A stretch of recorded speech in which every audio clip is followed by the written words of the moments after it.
Raadiyoo Simbirtuu.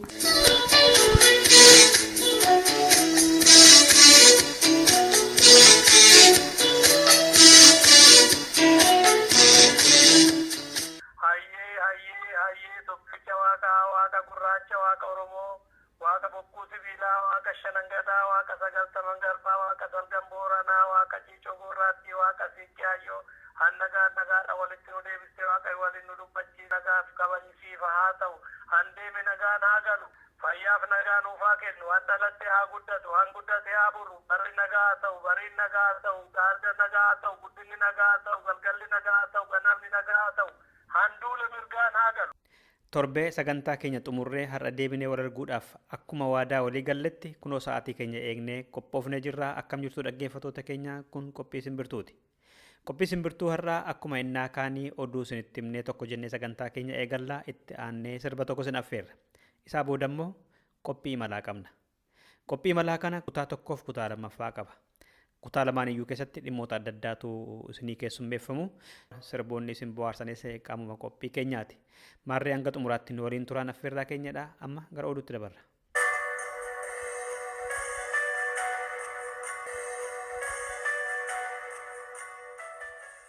Irra deebi'ee akkam ooltan jechuudhaan amma oduu isinitti hima. Caamsaa dhufuu filannoo Itoophiyaa keessatti godhamuudhaaf jiru irratti nan hirmaadhaa kan jedhe mormituun Madirek Oromiyaa fi Kibbatti rakkoon quunnamaa jira jedha. Kadhimamtootaa fi maatiin yookaan immoo deeggartoonni isaanii Oromiyaa fi Kibbatti hidhamaa, doorsifamaa, lafti isaanii immoo irraa fudhatamaa fi tajaajila fayyaa dhorkatamaa jira jedhames. Oduun Simbirtuudhaaf ergame akka jedhutti Kibba keessaa aanaa Burjii ganda Baldii ishee keessatti obbo Marsaa Kaasaa fi obbo Aayisaa Aadoo dabalatee namoonni 10 Madirek wajjin jirtu jedhamanii lafni isaanii irraa fudhatamanii mataa mataatti qarshii 200 qondaalota gandaatiin adabamaniiru. Ganduma kana keessaa obbo Markabee Maceellaa, obbo Cabbeqoo Xeeqqoo fi obbo Taaddesee Xaasoo himannaa walfakkaataatiin tajaajila qorsaloonii dhorkatamaniiru. Achumaatii miseensa Madirekii kataan obbo Lammaa Bahoona maatiin isaanii tajaajila fayyaa dhorkatamaniiru, lafti isaaniis irraa fudhatame mana barumsaaf kennameera jedha oduun nu ga'e.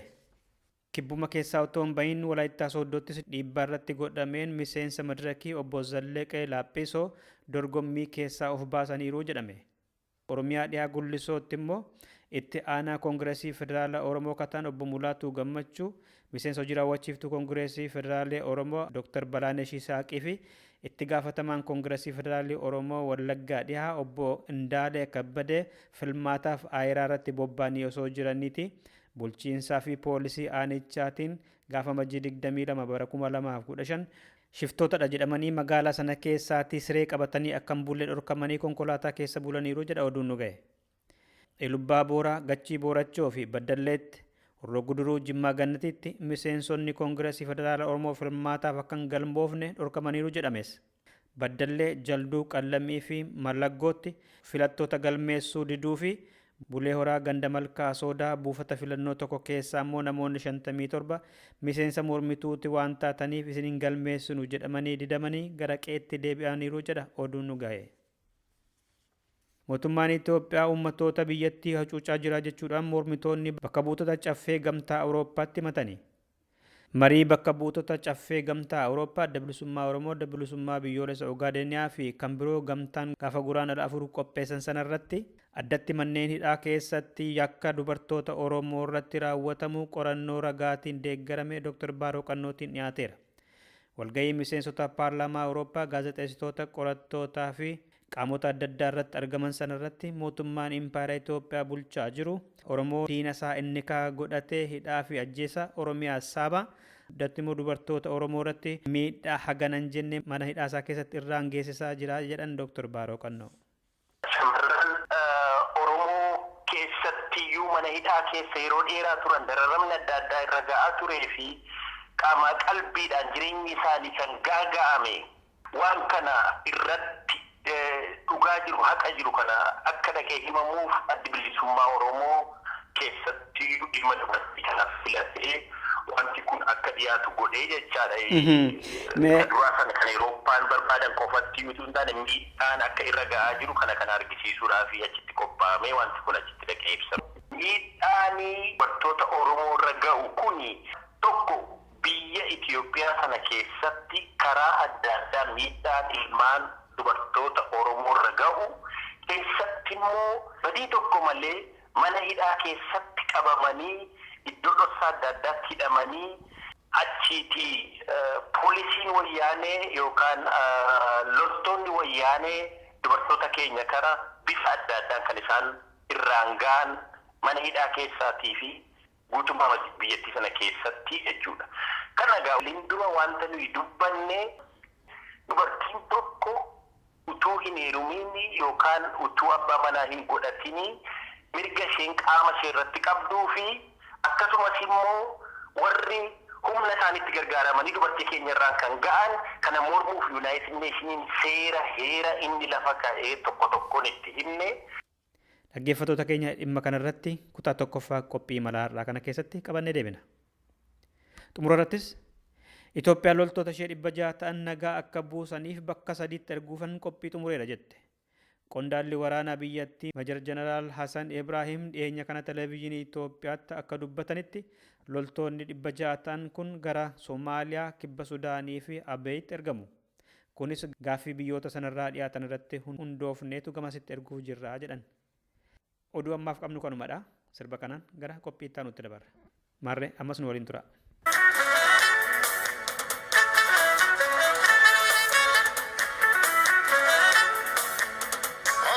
Salamata bareediti maashojuma asham jenne salamata bareediti maashojuma jiba badaguna nalam bareeduma yaade musaka nabusi baraka jiba badaguna nalam bareeduma yaade musaka nabusi baraka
Dhaggeeffattoota keenya amma qophii imalaa eegaluu keenyadha. Qophiin imalaa kutaa 2 qaba. Kutaa jalqabaa keessatti dhiyeenya kana Awurooppaa magaalaa Biruuselsitti walga'iin tokko godhamee ture. Walga'iin dhimma impaayera Itoophiyaa ilaallatu. Mormitoota mootummaa Itoophiyaa fi bakka buutota caffee Awurooppaa waliin ta'uudhaan kan qindaa'edha. Walga'ii gaafa guraandhala 4 godhame sanarratti adda bilisummaa Oromoo warra qopheesse sana keessa jira. miidhaa Oromoo irra ga'u addatti immoo dubartoota Oromoo mana hidhaa keessatti humnoota tikaa mootummaa Itoophiyaatiin miidhaan garaagaraa irra qaqqabu maal akka ta'e qorannoodhaan kan dhiyeessan Dr. Baaroo Qannooti. Dr. Baaroo Qannoo ogeessa fayyaa mana yaalaa Biruuselsi keessaa hojjetu. Waa'ee marii sanaa irratti qorannoo isaan gaggeessan maal akka ta'ee fi walumaa galatti mariin sun maal akka fakkaatu keessummaa isaan taasifanneerra. Maarreen waliin turaa jenna dhaggeeffattoota keenya. Dr. Baaroo isinis guddaa galateemaa yeroo keessanii fi akka walii galaatti maalumaa walgahii sanaa mee nutti himame Dr. Baaroo achirraa kaana. Walgahii kana kan organized godhe tokkoffaa bakka buutota adda bilisummaa Oromoo kan ta'an Jaal Shuggut karaa isaaniidhaan warra Awurooppaa paarlaamantii kana wajjin haasa'anii wanti kun akka inni godhamu taasifame. Walgahii kanarratti namoonni argaman immoo namoota adda addaati. Fakkeenyaaf numa warra Oromoo, lammaffaa immoo bakka buutota warra Ogaaden bifa adda addaan ol gurmeessanii irratti argamanii, sadaffaan immoo namoota karaa addunyaa kanaa qormaata adda addaa gaggeessan, fakkeenyaaf shamarran tokko kan qormaata ishee yuunivarsiitii Biraazil keessatti gaggeessitu, qormaata biyya Itoophiyaa keessatti namoota miidhamanii lafarraa buqqa'anii akkasumas minni isaanii, qabeenyaan isaanii, jireenyi isaanii badu irratti qormaata kan gaggeessite irratti dhiyeessite. Arfaffaan immoo joornaalistii Freelance Ingilaandii irraa kan dhufe dhiibbaa mootummaan Itoophiyaa keessattiyyuu saba Ogaaden irra gaggeessuu kana ibsee jechaadha gabaabaan. Karaa adda bilisummaa Oromoodhaan qophaa'ee ani wanta kana kan dhiyeesse dhimma dubartoota Oromoo biyya Itoophiyaa keessatti mana hidhaa turanii dararama adda addaa irraan ga'ame kanarraan immoo qaama qalbiidhaan jireenyi isaanii isa ta'uu hunda dabalatee gaaga'ama gurguddaan kan irra ga'e dhimma isaanii kan ilaalchisu yeroo ta'u, namoonni irratti argaman immoo bakka buutota caffee Awurooppaa Annaa Gomasiin kan bakka bu'an namoota 3 turanii. Lammaffaan immoo kan bakka buutota namoota addunyaa kanatti mirgi isaanii ilaalan jedhamu nama organizationii kun irratti argame. Miseensonni, barattoonni kan Awurooppaa paarlaamaa sana keessaa hojjetanii hundi irratti argamanii jechaadha walgahii sanarratti. Nama baay'eetu bahe jechuudha. Nama baay'eetu bahe kan wanta sana dhaggeeffachuuf ga'an akkanatti manittiyyuu namoota baay'eetuyyuu dhufuu barbaadee ture garuu amma jeequmsa jiru kanarraa namoota filaman qofatu irratti argame malee namni baay'een irratti argamuuf ture kan jedhamu ture. Maaliif barbaachise walgahii kana qindeessuusaa? Waan inni barbaachiseef walgahiin kun dhimmoota adda addaa saba keessanirra ga'u miidhaa isinirra ga'aa jiru karaa mootummaadhaan kottaa ibsadhaa kan jedhu Awurooppaan paarlaamaa gaafatanii kanarraanis immoo ka'ee waan isaan jechaa jiran amma akka dhageenyetti achirraa akka nutti himta Annaa Gomes filmaata amma gaggeeffamuuf dhufu kana biyya Itoophiyaa keessatti filmaati kun filmaata dhugaa miti. Filmaata dhugaa akka hin taaneef even waraqaalee barreessinee bakka buutonni Awurooppaa akka filmaata kana irratti hin argamne asii gaafannee jirra. Maaliif filmaati kun filmaata waggaa 5 gabrummaa haareffatee namarratti bahu waan ta'eef filmaati kun filmaata haqaa qulqulluu miti. Kanarraan ka'ee miidhaa keessaa fakkeenyaaf saboonni gurguddaa biyya sana keessatti argaman kanarraa miidhaan isirra ga'aa jiru kaleessa sirra ture. Kan akka Oromoo, kan akka Ogaaden, kana kottaa himadhaa kunillee ragaadha. Nuyi lafatti teenye miti namoonni miidhamanii jiran irratti argamanii jiru. Keessatti immoo dubartii fi ijoolleen miidhaa dachaa ta'etu irra ga'aa jira. Miidhaa irra ga'an kana kottaa himaa miidhaa adda addaatu jira. Kan adda addaa kottaa himadhaa kan jedhurraan adda bilisummaa Oromoos immoo yeroo adda addaatti namoota miidhaa shamarran Oromoo keessattiyyuu mana hidhaa keessa yeroo dheeraa turan dararamni adda addaa irra ga'aa turee fi qaamaa qalbiidhaan jireenyi isaanii kan gaaga'ame waan kana irratti dhugaa jiru haqa jiru kana akka dhaqee himamuuf addi bilisummaa Oromoo keessatti dhimma dubartii kanaaf filatee wanti kun akka dhiyaatu godhee jechaadha. Duraa sana kan Awurooppaan barbaadan qofatti utuu hin taane miidhaan akka irra ga'aa jiru kana argisiisuudhaaf achitti qophaa'amee wanti kun achitti dhaqee ibsama. Amma duruma akka jettanitti Doktor waa'ee miidhaa dubartoota Oromoo irra ga'uu irratti xiyyeeffattanii akka dhiyeessitanidha qorannoo keessanii. Mee isa bal'isaame dubartoota Oromoo irra addarra maaltu gaa eessatti immoo miidhaan irra ga'ame akka qorannoon keessan maal irratti xiyyeeffate keessattuu mana hidhaati moo dirree baqaa irrattidha moo miidhaa mootummaan Itoophiyaa dubartii Oromoo irraan ga'u maa inni addatti kan dhiyeessitan? Haasaa kana dura keessa galuurra waan tokko waan nan dubbachuu barbaadu jira. Nuti har'a akka saba Oromootti niwukileerii caaluu qabna. Har'a Ameerikaanonni niwukileerii qabna jedhu Raashaan niwukileerii caaluu. Nuyi akka saba Oromootti niwukileerii caaluu qabna. Niwukileeriin keenya kun immoo yeroo hundumaatti jijjiirraa barbaachisuu, haaromsuun barbaachisuu, yeroo hundumaa jabaatee miidhaan waan adda addaa irra ga'eeyyuu ofuma isaa jabaatee hafa. Innis niwukileeriin keenya kun dhugaa nuyi qabnu, haqa nuyi qabnudha. Haqa ilmaan Oromoo dhalootaan qabu waaqi kenneef irraa fuudhamee sarbamee haqa nuyi qabnu kanadha waan guddaan yeroo hundumaa deemnee himachuu.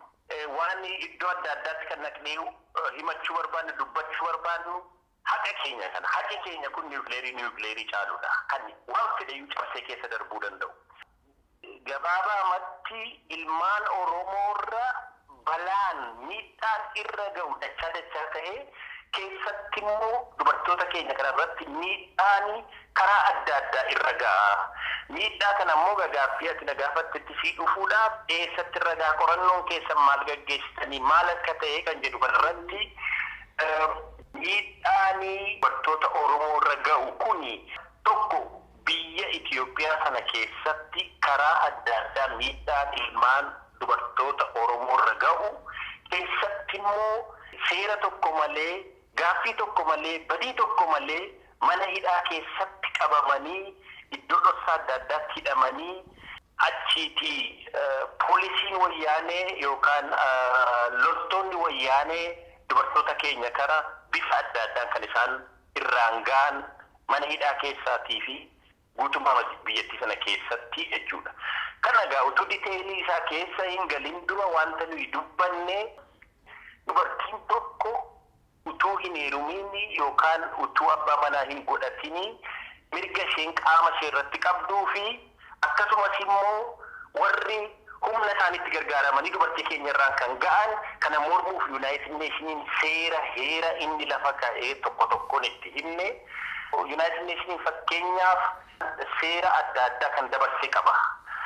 Seera kana mataan itti dhoofne maal akka inni jedhu seerri kun resolution 1325 1820 1888 1960 kana hunda maal akka jedhu keessatti inni 1820 suufaa maal jedha seera sana keessatti namoonni miidhaa dubartiirraan ga'an kuni yakka guddaa yakka eessattiyyuu namoonni kun qabamanii hidhamuu kan danda'an deemuullee kan hin danda'amne international criminal courtidhaan kan barbaadaman jedhee kan barreeffamedha artiikilii kanarratti.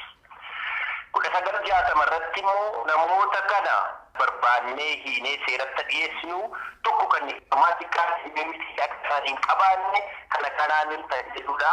Ergasii ibsata miidhaa dubartoota keenya kanarratti erga haala intarnaashinaaliin jedhu kanarraa dhufne miidhaa dubartoota keenya kanarratti ga'u tokko tokkoon guutummaa biyyattii keessatti bifa adda addaadhaan karaa adda addaa qabamanii dubartoonni keenya mana hidhaa keessatti mana poolisii keessatti poolisiin Itoophiyaa nama 15 nama 20 ta'anii yeroo dheeraadhaaf karaa hawwii fedhii haala quunnamtii irraan ga'aa turanii kana tokko lamaan eessatti akka ta'e maalirratti akka ta'e maaliin akka ture tokko kanaan barruudhaan barreessine afaaninis immoo itti himne waan kana irratti kan baay'ee onni ta'u dhufanii namoonni lama bakka bu'oonni Awurooppaa paarlaamantii baay'ee dubbii baay'ee nu tuqeedha nu keessaa nutti dhaga'amee jira.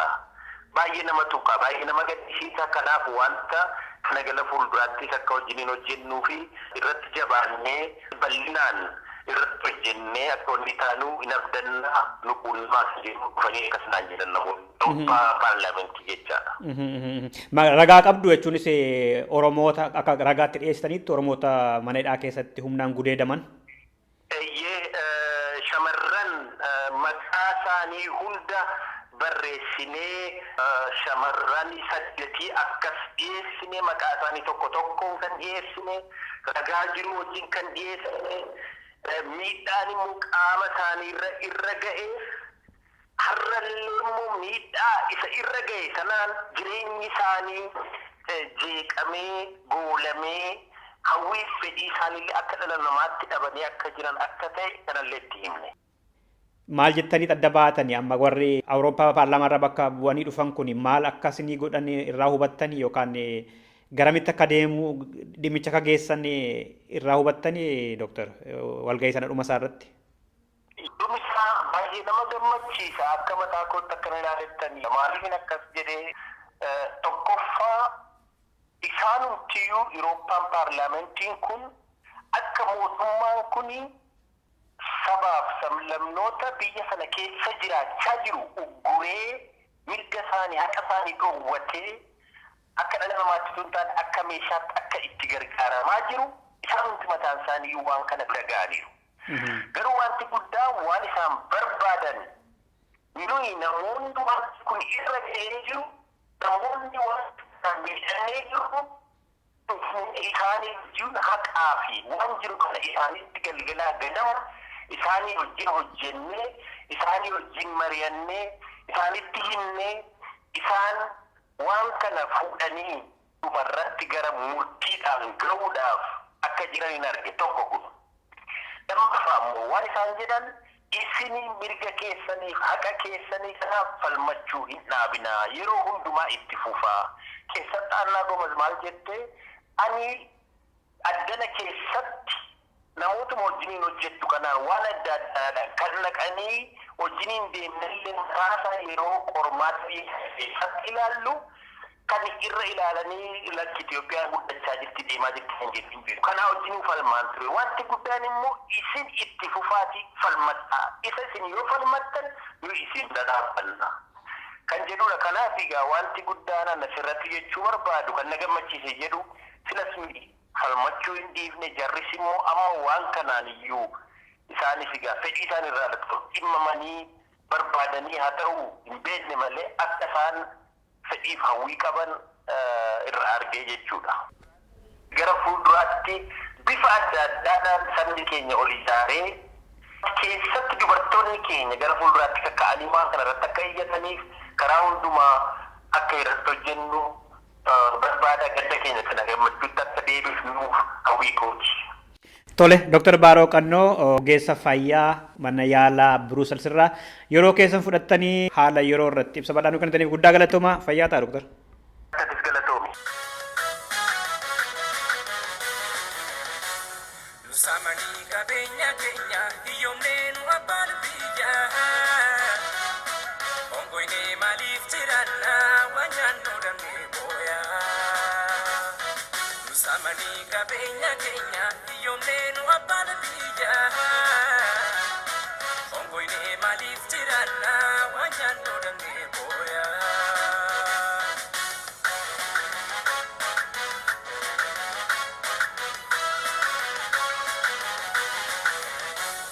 Aduun baatee nutti dhiitii yoo ka'e mormaa abbaatuuf mara jedhee boofni maaliif hin taane qabna.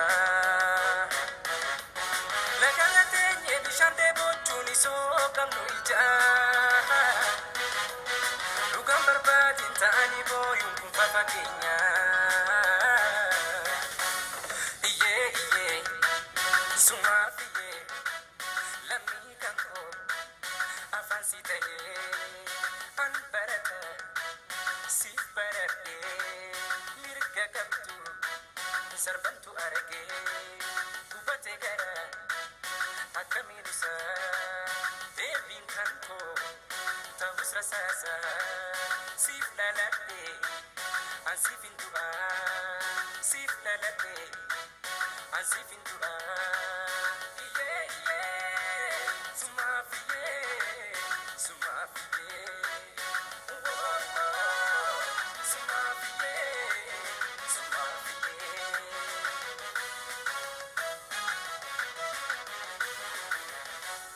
Nusamani kabenya Kenya, iyomnenu apan biya. Ongo ini malif tirana, wanyano dan boya.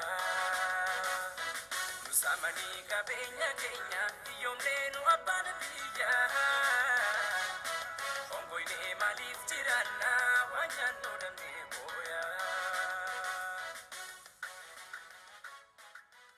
Amma kutaa lammaffaa qophii malaatu dhiyaata.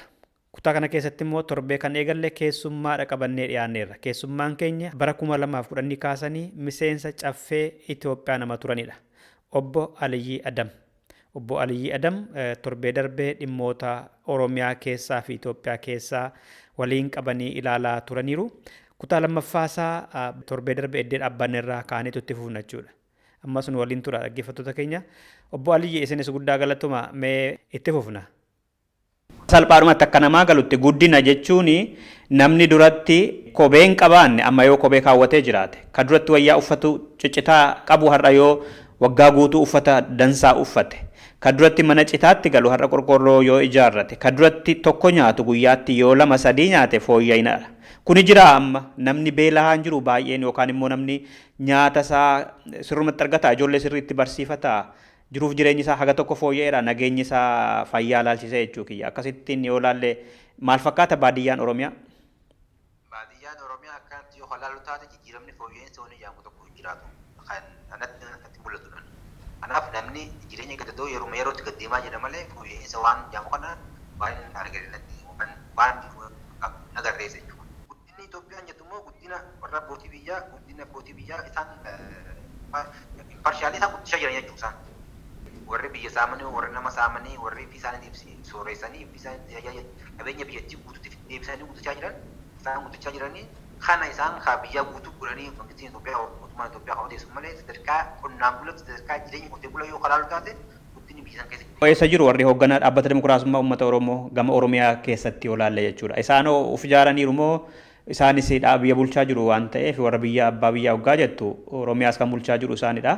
Isaanoo akkuma komataman lafas qabeenyas horii soorataniiru moo akkam? Isaan qabeenya amma namni tokko kan horotus hunda jira gariifuu hagas mara amma haani yoo wajjin qabdee yoo halaaltu taate qabeenya sana horatan jaamu kan waan horatan waan jaamu afaan guutisee jiru gariifuu isaan ammallee yoo kan horataman taate qabeenya san keessa jiraatan qabeenyi san borumtii deebi'ee jara san irraa fudhatamaa jedhu isaanuma riiskii keessa jirra kun yoo barbaachisee mootummaan isaan istiraatejii jara kanaatti qaban jechuudha warri TPLF aangoota biyyoo kanaan isaanitti qaban waan tokko isaan godhatanii yeroo isaan waan kana godhatan boodatti chaarjii godhanii waan hunda qopheessanii lafa kaa'anii yoo isaan karaa isaan jaan irraa xiqqishu kan midhaan taate waan sana lafaa fudhanii qaccittaa mana hidhatti darbaniin qaccittaa uummatatti dhiyeessanii maqaan isaan itti himatanii maqaan isaan maal godhaniin musinna waan jiru jechuudha. Musinnaan sadarkaa biyya saniitti amma kan uummata kaadiree isaanii waan fedhanii daleessan jechuudha qabsoo musinnaa jirti. Uummanni tokko shaniin ijaaramee uummanni tokko shaniin akkas godhee barattoonni mana barumsaati tokko shaniin warri dhimma fayyaa laallatu tokko shaniin ijaaramanii qotee bulaan tokko shaniin hojjetaan mootummaan tokko shaniin jedhu maa jechuudha tokko shaniin kun lafarratti. Tokko shaniin hojii sekuritiiti beektaa hojii nageenyaatti isaan fakkeenyaaf mootummaa Itoophiyaa hojiin isaa hojiin hojjetu guddaan hojii sekuritii hojjetan nama fakkeenyaaf tokko shan hajaamu kana namoota nafanii qabuudhaaf jechuudha namoota baadiyyaa keessatti jiran namoonni tokko garee amma ijaarsa kana maaltu jira garee misoomaa zoonii misoomaa jaanii jira zoonii san jedhatti garee misoomaa jaanii jira garee san jedhatti immoo akka shanee kanaan jiran istiraakchara hubataa jirta miti amma isa tokko shaneen jaamu kun ammoo namoota tokko shanii walitti daamee namni kun eessa oolee eessa bulee eessa dhaqee namni kun wal beeka jechuudha yoo namni laatu deeme yoo namni isa yaamee deeme kan guutuu istiraakcharii ammoo isaan istiraatejikaalii gisee waan kana barsiisamu barsiifama muuxannoo gaarii waan namni tokko waan gaarii dalagee kana itti dabarsuudhaaf guddina yeroo gabaabaa keessatti fiduudhaaf istiraateejii nama hojjechiisu kana nyaanii lafa kaan isaanii pirootikaalii kana odeessanii kaadirii warri afaan kana odeeffamu keessa gadi galtee yoo kalaaltu taate immoo ijaarsa kana dalagaan hojiin ijaarsa kana hojii seekuritii jechuudha. Nama kana nama xaraarrafanii qabuudhaaf namni eessa deemaa, namni eessa dhaqaa, namni eessa oolaa, namni eessa bule waan jiru kana karaa ittiin hordofani malee karaa dhuguma ta'e nyaanii hojii misoomaa ittiin hojjetan, hojii misoomaa ittiin hojjetan keessa sanii miti jechuudha. Waan argatan qabu warri hoogganan tokko shanee kana garee kana warri hooggaman maallaqaan kan kennamuufi jira. Amma fakkeenyaaf iddoo tokko iddoo tajaajila gargaarsa mootummaarraa dhufu waan tokko waan mootummaarraa gadi bu'u waan jiru kanatti namoota kanaaf namoota liidaroota kanaaf dursiin kan namaaf. Maal fa'aa fakkeenyaaf? Fakkeenyaaf amma pirogiraama adda addaa qabamu amma fakkeenyaaf pirogiraama amma seeftinet pirogiraama kan fa'aa jedhamu kan naannoo midhaan nyaatanii fi dindiinjaanii sadarkaa Oromiyaatti fi naannoo biraatti kan jiru naannoo sanatti amma pirogiraamonni kana kanaa kun taargeetii dursa isaa namoota dhugumaan rakkatan sana osoo hin taane namoota waan kana sirriitti godhaniif kan laatamu. Namni maaliif faana rakkata erga san fayyanne maaf waliisisa maaliif wal saaxila ollaan dhufee as buleeraa namni akkasii bifni isaan beekamne asiin darbeera jedhee maaliif ol kenna Oromoon? Hojii kaadireetidha. Hojii kaadireen namni amma yoonni fi aanaa irratti kan laaltu taate aanaa tokko keessatti kaadireen nama hojii dabbalee namni hojjetu hojii kaadiree yaamee nama 30 40 hanga 50tti jiraatan nama. Maallaqa argatu dabbaloonni? Isaan mindeeffamuudhaan miree warri aanaa irraatti gaddeemu. Warra aanaa irra dalagan. Isaan kun mindeeffamuudhaan aanaa irraatti gaddeebanii isaan waggaa guutuu jechuudha. Guyyaa 40 guyyaa 30 maal qabalee qonnaan bulaa keessa bulanii hojii hojjetan. Yoo ati namni si bira dhufee waan kana himuu baattee yoo namni kun maal dhugaa ijaarsaa kanaan namni kun siyaasa bal'aa irratti hojjetama namni kun tokko ta'ee jiraachuun isaa dhabeeta. Yoo fi ati himuu baattee immoo namni biraa si himaa si agaraa kanaafuu. Sodaattee ofuma kee of saaxilta jechuudha. Dhiyeenya kana obbo Baaduulaa Gammadaa gara Saawudi Arabiyaatti imalanii hawaasa Oromoo achi jirutti wayita haasaa taasisan gaaffiin irratti ka'ee ture. Ilmaan Oromoo babal'achuu magaalaa Finfinnee ilaalchisee hiriira ba'anii bakka adda addaatti du'aniiru kan jedhu waggaa itti kaasan obbo Baaduulaan kan jedhanii deebisanii hattuu faatu du'ee jedhan. Akka miseensa caffeetti yookaan immoo akka dhalataa Oromoo tokkootti ijoolleen Oromoo waa'ee magaalaa Finfinneef naannoo ishee babal'achuuf ilaalchisee hiriira ba'anii du'an suni namni nagaan hin duune hattootumadha warri du'an. Waan nama ajaa'ibsiisu nama tokkorraa ammas sadarkaa isaa sanitti namni amma inni umriidhaan illee nama guddaadha jireenya kanallee waan baay'ee jiraatee waan isaa hafuun qabu sadarkaa kanatti immoo sadarkaa kanarra jiraatan jechuun hedduu nama gaddisiisa. Nama du'uusaa ammoo inni dhaqee sanitti aanuu dhaqee naannoo sana mariisaa jechuudha. Namni nagaa du'uusaa namni isarraa mirkaneessee hin jiru. Kanaaf inni dantuma siyaasaatiif ergamee deemee jabarmoo biduun akka dhaabatti istaan dhaaba jaamee sadarkaa dhaabatti waan farda jedhu ta'uu dhabuusaa wantoonni kun hundi waan san ibsa jira jechuudha. Ergamaan deemaa akkana jaame hojii hin deemaa waan jaame san irraa makuu danda'u. Kanaafuu waan hedduu nama qaanyeessu namni barattoonni hin dhumne Oromoo tokkorraa wanni kun waan eeggamuu miti. Namni qabsoo isaa waan ammoo gaaffii mirgaa isaa irratti dhufee nama kana seenaan ni yaadata jechuun isaa waan jaamuu qabu jechuudha kana. Mee waa'ee magaalaa Finfinnee erga kaafne waa'ee sana akkamitti ilaalu warri miseensonni dhaabbata dimokiraasummaa uummata Oromoo yoo keessa isaa beekte? Amma waa'ee pilaanii kanaan duratti amma waan tokko waan amma aangoonni viidiyoo baakgiraawundi isarraan hangafee waan tokko waan isaan jaanii jira. Finfinnee fi walitti hidhama magaalaa naannoo Oromiyaatii fi yookaan immoo uummata Oromootii Finfinnee gidduutti hariiroon jiru maali waan jiru kana kaasee ilaaluun barbaadan. Dansa. Amma politishaanonni tokko warri viidiyoo gaaffiiwwan maastar pilaanii kanaa hojii wal qabatee gidee ka'u akka namoonni gaaffii kana kaasan Finfinneen kun akka lafa Oromoo hin ta'in akka isaan ragaa ba'aa jiranitti yeroo tokko Finfinneen lafa Oromooti maal jedhanii yeroo isaan miidiyaatti dubbataniitu jira jechuudha. Finfinneen lafa Oromooti biyya handhuura Oromiyaa keessa jirtu lafa biyya Oromootti deebi'ee ammas magaalaa guddittii naannoo saniiti jechuudha. Kana waan arraan tana isaan namatti himan osoo hin taane ammaan dura gaafa viidiyoo achi keessa ari'an wareegama barattoonni Oromoo gaggeessan akka viidiyoon achitti deebituufillee sababa kan ta'e kana waan arraan tana isaan nama Oromootti osoo hin ta'in waan dur Oromoon beeytee irratti qabsooftee qabsoo isaaniitiin injifannoo itti hirkattee jechuudha. Inni biraa kana Finfinneen lafa Oromoo ta'uusaa heerri mootummaa biyya saniitu kan beekamtii kanneefi jira jechuudha. Beekamtii kanneefi keewwata 49 irratti Finfinneen dantaa Oromoo Oromiyaan dantaa addaa Finfinnee irraa qabdi jedhee barsiisni tokkochi lafa kaayee jechuudha. Dantaa san keessatti wantoota ta'een tokko waan tajaajila sarbiisaa, tajaajila qabeenya uumaatti fayyadamuu fi bulchiinsa waan jedhee lafa kaayee kaan ammoo seeraan baama jaanii bira dabaranii jira jechuudha.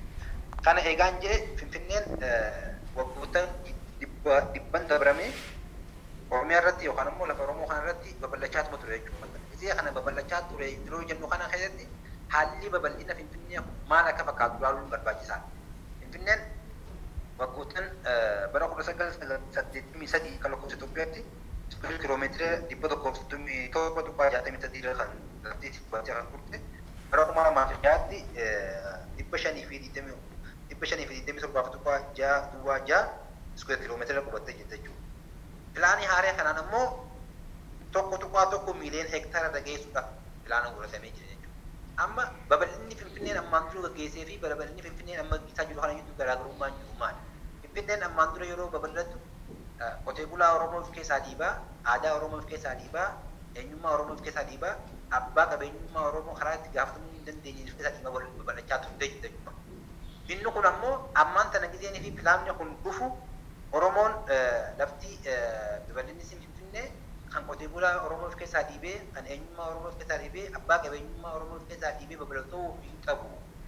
Jalqaba irratti kanaan dura keewwata mootummaa heera mootummaa irratti taasisan dantaa faayidaan uummata Oromoo san Finfinnee tan osoo hin kabajiin opiniyoon kana godhuu qabu yookaan immoo TPLF kana godhuu hin qabu yaa'ee barattoonni Oromoo mormee jechuudha. Kanarraa hubachuu barbaachisaadha. Osoo fi pilaanii kan duratti hin seenin amma Finfinneen hidhata Oromoo fi Finfinneen qabda yeroo ilaallu Oromoon Finfinnee keessatti mirga namni biraa sabni biraa jechuudha. Naannoo biraa keessatti Oromiyaa keessatti sabni biraa Oromiyaa keessa jiraate mirga qabu jiru barbaade afaan isaatiin barachuu afaan isaatiin waan fedhu godhu mirga akkasii kan kennamee fi hojiirra kan oolee jira jechuudha. Finfinneen amma dantaa fi faayidaa Oromoo san mirkaneessuuf qabsaa'uu opiniyoon kana qabsaa'uu dhiisii yookaan immoo TPLF illee kana hojiirra oolchuu dhiisii dantaa yookaan immoo mirga lammiin biyya sanii kan biraa qaban kan Oromiyaa Finfinnee ala yookaan immoo Oromiyaa keessatti namaa kennamu naannoo biraa keessatti namaa kennamu lammiin Oromoo achitti afaan isaatiin barachuu dhabee jira jechuudha. Waan yeroo ammaan tanaa kana kun Ameerikaa Minnesotaatti namni haga kolleejii afaan Oromoo kan mana barnoota afaan Oromootti illee yeroo dhiyoo kanatti ni eegama. Yaani departamentiin kan yeroo itti hayyame miidiyaan dhageenyaa jechuudha kana. Kan ammoo Oromoon biyyuma isaa biyyuma filatee biyyuma guddatee biyyuma basaa abaabuusaa irratti afaan isaatiin yeroo hin baranne afaan isaatiin barachuu hin dandeenye kanaatu Finfinnee irratti mul'ata jechuudha.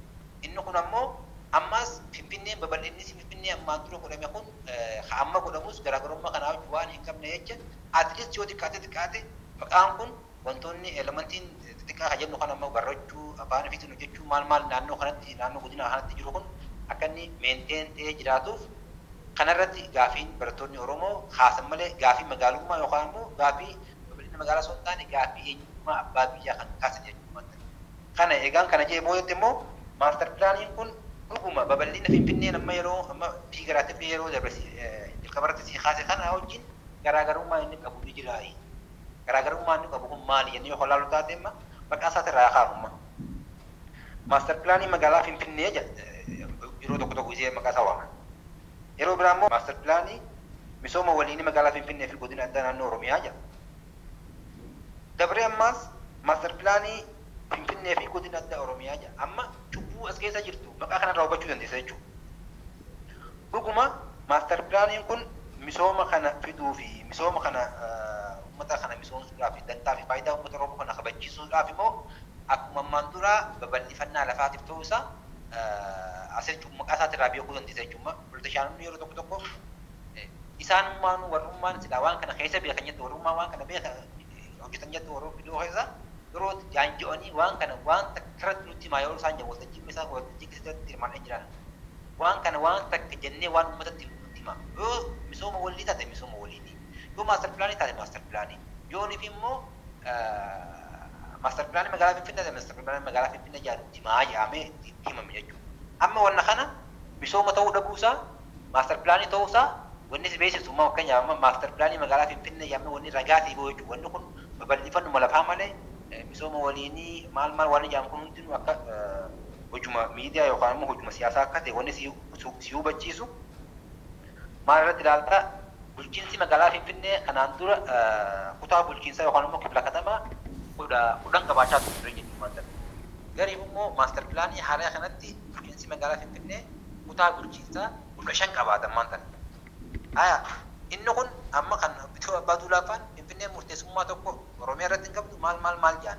Okkee eeganii fi kana ta'e kutaa bulchiinsaa kun maalii fi kutaa bulchiinsa Finfinnee jaamee 15 ta'uu barbaachise. Eessaa dhufe 15 eessaa dhufe isa haaraa irraatti immoo jechuun isa lafa Oromiyaatti dabalame immoo eessaa dhufeen iyyuu gaaffii tokko yaa. Haaraa kanarratti siimaa jira baramma. Isaan Finfinneetti babal'inni wanni jaamu jiru misooma maal jaanii mire. Yaa.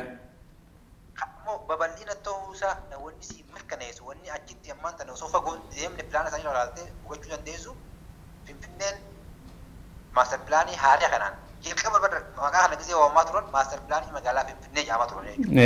Maaster pilaanii haaraa kutaa bulchiinsaa 15 qaba jechuudha. Kutaa bulchiinsaa 15 jechuun kibla katamaa 15. Jalqaba immoo Finfinneen kibla katamaa 10 qabdi. Shanan kun ka Oromiyaa irratti dabalaman jechuudha.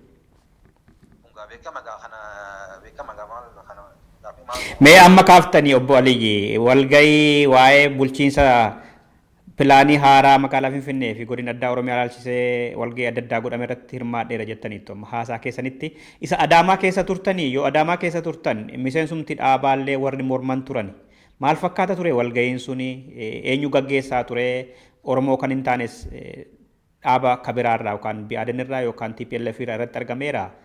Waltajjiin sun akkamitti gaggeeffamaa ture? Afuura maaltu gaggeeffamaa ture? Akkamitti xumurame? Adaamaa dhuunfaatti waltajjii sana hin hirmaanne. Waltajjiin hin hirmaadde. Jalqaba gaafa tokko bara 2005 irratti Dassaalany Jaanii hoteela Dassaalany hoteela jaammaa tokkotti wanta kana bulchiinsi magaalaa Finfinnee namoota afeeree paarlaamaa keessatti nama afeeranii an horii hiyya bakka bu'ee achitti nama sadi isaanii dhihine. Waa'ee dhimma kanaati. Magaalaa maaster pilaanii kana irratti hoteela Dassaalany hoteela irratti waltajjii biyyoolessa jaanii godinni addaa naannoo godina addaa kanaa fi hanga shawaa kaaba lixaa maal walisoo maal kana hunda namoonni naannoo asirraa dhufee jira. Deebi'amee namoonni Finfinnee irraa hirmaatee jira. Namoonni Oromiyaa naannoo tokko tokko irraa hirmaatanii jira. Amma waltajjii Finfinnee waltajjii Adaamaa sana osoo hin ta'in waltajjii kanarratti waan ta'een sitti himuu barbaadan maal? Waltajjii sana irratti itti aanaa kaantibaa tureen itti aanaa kaantibaa magaalaa Finfinnee gubbaa maraa tokko ture jechuudha. Osoo qumaan jiru. Inni san dhufee wanta kana isaa fi Maatiyus Jaanii namni biiroo wanta kanaa namoonni alaa fi gurbaan pilaanii kanaa dhufee ibsa kana irratti marii kana irratti godina addaa kanarraa namoonni dhufanii fi namoonni miseensa viidiyoo ta'anii fi namoonni kun gaaffii ciccimaa kaasuun achirratti eegalameen. Gaaffii ciccimaa kaasan. Gaaffii identity, gaaffii eenyummaa, gaaffii namni ofiin of bulchaa waan kana gaaffii achirratti kaa'amuu ture. Basically wanni kun waan heera mootummaan biyyisanii fi baafate diigu jechuudha. Inni maaster pilaanii magaalaa Finfinnee wal qabatee jechuudha.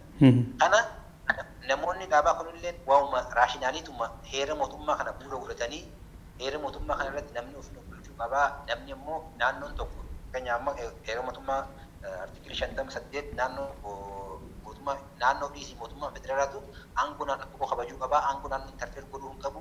Waan kana akkamitti mootummaa federaalaa yookaan immoo mootummaan Finfinnee inisheetiivii kana fudhatee waan kana hojjeta. Nuun inisheetiivii kana fudhatee waan kana hojjeta yaani ibsaa kana jirree jechuudha. Oromoon eessa jira? Obbidoon eessa jira? Akkamitti waan kana taqabbala yaani jirree hedduu mormii jabaa gaggeessanii jechuudha. Mee achumarratti qulqulleeffachuudhaaf wayita achumarratti naa qabe obbo Aliyyi bakka bu'aan kumaa fi namtichi waajjira pilaanii magaalaa sanaa hoogganu wayita ibsa kennan akkamitti eenyu qopheessaa jira jedhan OPDO mariisifneerra jedhaniiru yookaan caffee Oromiyaa quba qaba jedhaniiru hawaasni Oromoo naannoo sana jirus mariisifameera jedhanii moo akkamitti dhiyeessanii wanta kana mee ifa godhame?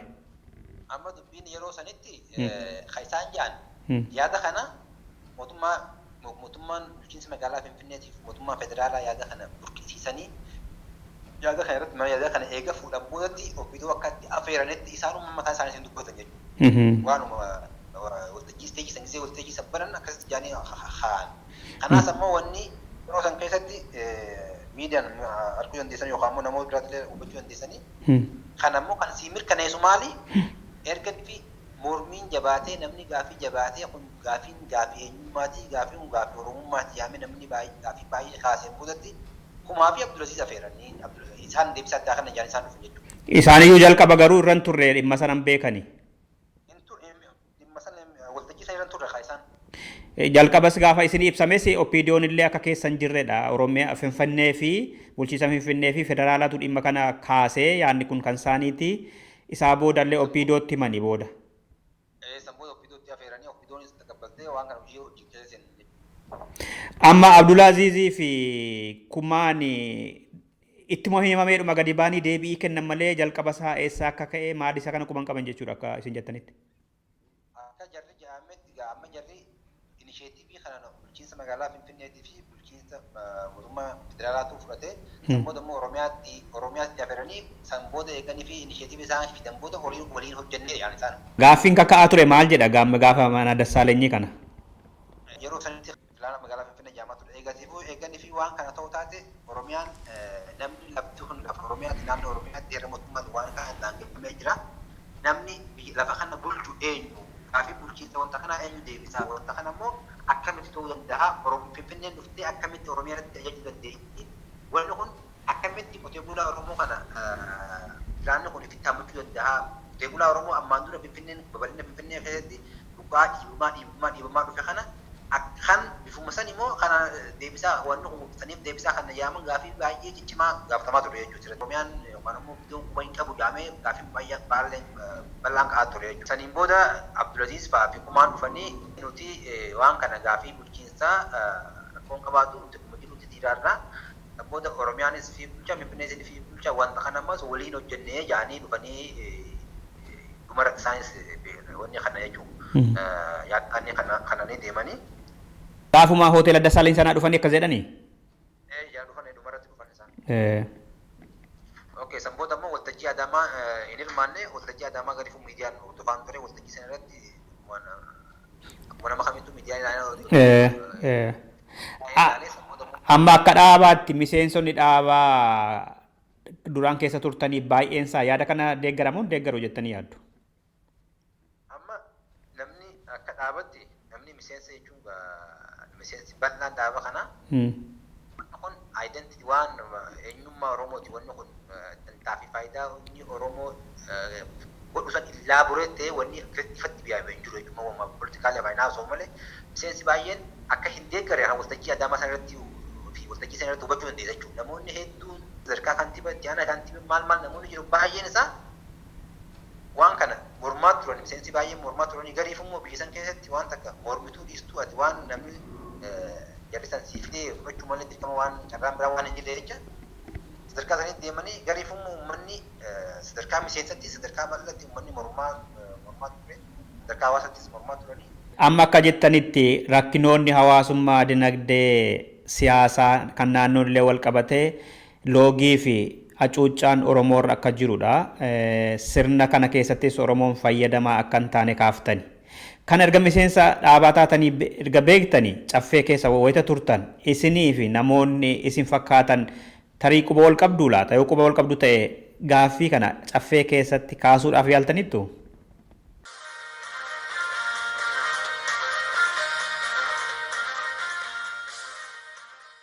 Dhaggeeffattoota keenya kanaaf torbeedha obbo Aliyyiin deebii itti kennu. Torbees nu eeggadhaa.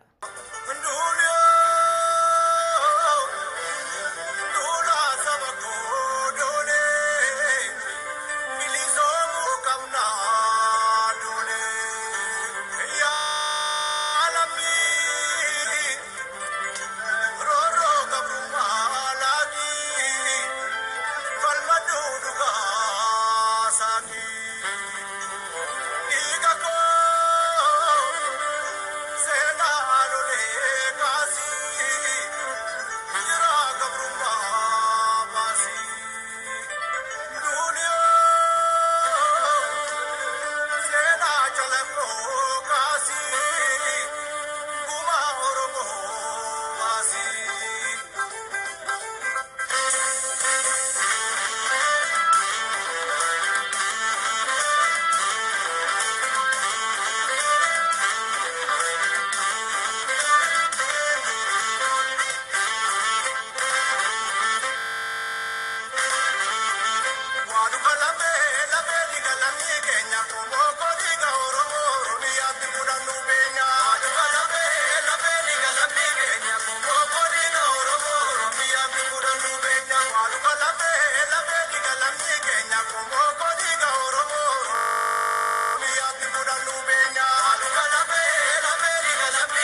Dhaggeeffattoota keenya kanarraaf jennee kanumaan xumurree jirra. Waan nu caqastaniif horaa bulaa.